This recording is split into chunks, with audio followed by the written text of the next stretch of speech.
Dusan Vlahovic mandu lagi. Masih Milano Allegri, saya sudah bilang, dia baru 22 tahun. Ada pemandangan yang cukup lazim ketika Juve bertemu Fiorentina dalam laga leg kedua semifinal Coppa Italia pada Kamis, 21 April 2022. Sang penyerang Dusan Vlahovic gagal membubuhkan namanya di papan skor. Ketika masih di Fiorentina, Vlahovic dikenal sebagai striker berbahaya yang bisa menghasilkan gol di hampir setiap pertandingan. Hanya dalam kurun waktu beberapa bulan saja di musim 2021-2022, ia sudah membukukan 20 gol dari 24 penampilan. Namun jumlah gol Vlahovic menurun sejak bergabung dengan Juve pada musim dingin kemarin. Sejauh ini ia baru membukukan 7 gol meski telah bermain sebanyak 14 kali yang sebagian besar dilakoninya sebagai starter. Terbaru, ia tak masuk dalam daftar pencetak gol kala menghadapi Fiorentina di Coppa Italia. Untungnya Juve mampu mencatatkan kemenangan dengan skor 2-0 berkat aksi Federico Bernardeschi dan juga Danilo. Absennya Dusan Vlahovic dari daftar pencetak gol menjadi pertanyaan untuk sang pelatih Massimiliano Allegri pasca laga. Ia melontarkan pembelaan dengan berkata bahwa sang striker masih beradaptasi. Tentu alasan beradaptasi hanya akan membuat publik jadi mengernyitkan dahi.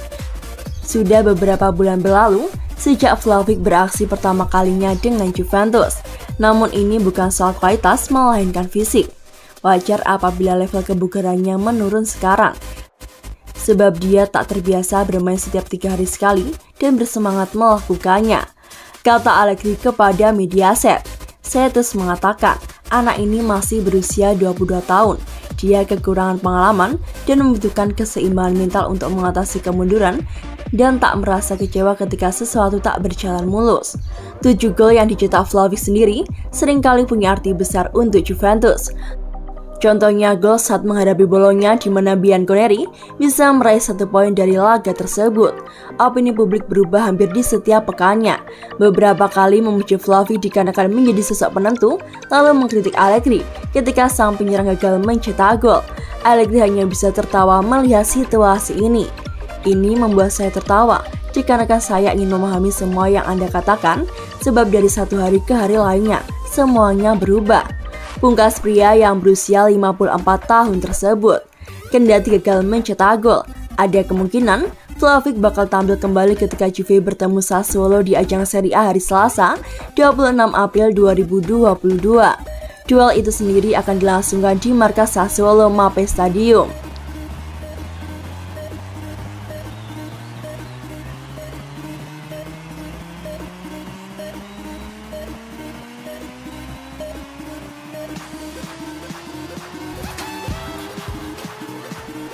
Marseille lakukan pendekatan ke Giorgio Chiellini.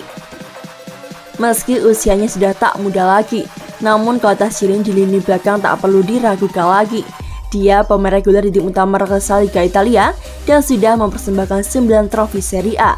Giorgio Chiellini sebetulnya masih terikat kontrak dengan Juve sampai Juni 2023. Namun mendekati masa kerjanya di Allianz Stadium, sang bek terus dikaitkan akan hengkang.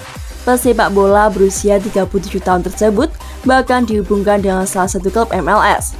Diberitakan media asal Italia kalau ia bisa menyelesaikan karirnya di klub sepak bola asal Turin lebih cepat, sebab sang bek mau merasakan berkarir di Liga Amerika Serikat, yang artinya pada musim panas ini dia berpotensi akan pergi. Tetapi Giorgio Chiellini masih berpotensi berkarir di Eropa pada musim depan. Pasalnya, Marseille juga tertarik untuk memboyongnya untuk memperkuat lini belakang tim papan atas Liga Prancis tersebut. Bicara kepada Tuttosport, Pablo Longoria mengatakan bek Juve tersebut seperti seorang teman.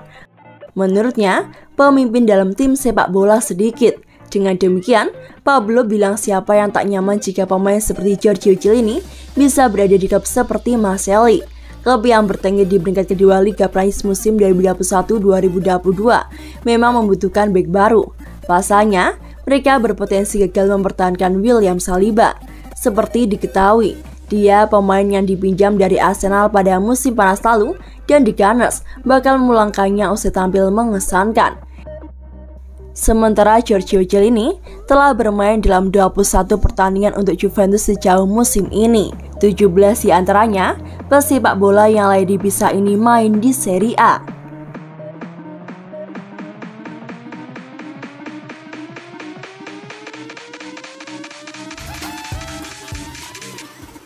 Bicara soal Coppa Italia, Allegri untuk 3 tahun berikutnya. Selepas membawa Juventus melangkah ke partai final Coppa Italia, pelatih Massimiliano Allegri meyakini ia akan tetap menangani tim berjuluk Bianconeri untuk 3 tahun ke depan sesuai dengan perjanjian kontrak yang diberikan. Juve memastikan tiket final setelah mengalahkan Fiorentina dengan skor 2-0 pada leg kedua semifinal Coppa Italia 2021-2022. Bianconeri lolos dengan agregat akhir 3-0 dari tim berjuluk La Viola.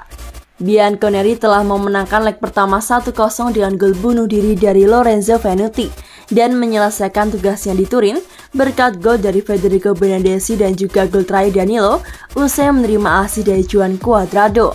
Para gelandang melakukan pekerjaan yang sangat baik. Adrien Rabiot jelas melakukan lebih baik dalam menemukan serangan ke depan dan memiliki peluang bagus dengan gol yang dianulir, kata Allegri kepada Mediaset dilansir Football Italia, Kamis 21 April 2022. Ini adalah final Coppa Italia ke-21 Juventus, ke-7 mereka dalam 8 musim terakhir, tetapi Juventus akan tanpa fullback Mattia De Sciglio lantaran diskors untuk pertandingan final. Kami harus memberikan selamat kepada pemain karena mencapai final melawan Inter ada tujuan musim ini. Fiorentina berbahaya dengan kualitas yang dimiliki, tetapi kami melakukan dengan sangat baik. Di sisi lain, Allegri berbicara tentang situasinya bersama Juventus. Beberapa bulan terakhir, Allegri kerap mendapatkan berbagai kritik setelah gagal membawa Juventus bersaing. Bahasanya Juve terhempas di ajang Liga Champions pada musim ini dan tak bisa bersaing dengan AC Milan serta Inter Milan yang tengah memperebutkan gelar Scudetto 2021-2022 untuk 3 tahun berikutnya. Meski demikian, Juventus harus selalu bisa bersaing untuk juara. Hal yang paling membuat saya kecewa adalah kalah head-to-head dengan Inter, dikarenakan itu adalah hasil yang menentukan liga, kata Massimiliano Allegri. Juventus menempati posisi keempat klasemen dengan perolehan angka 63 poin, terpaut 8 angka dari Milan sebagai pemuncak klasemen, pun tertinggal 6 poin di bawah Inter Milan yang menduduki kursi kedua. Klub milik Andrea Agnelli bahkan menghadapi persaingan finish 4 besar dengan AS Roma yang cuma berjarak 5 poin di bawahnya.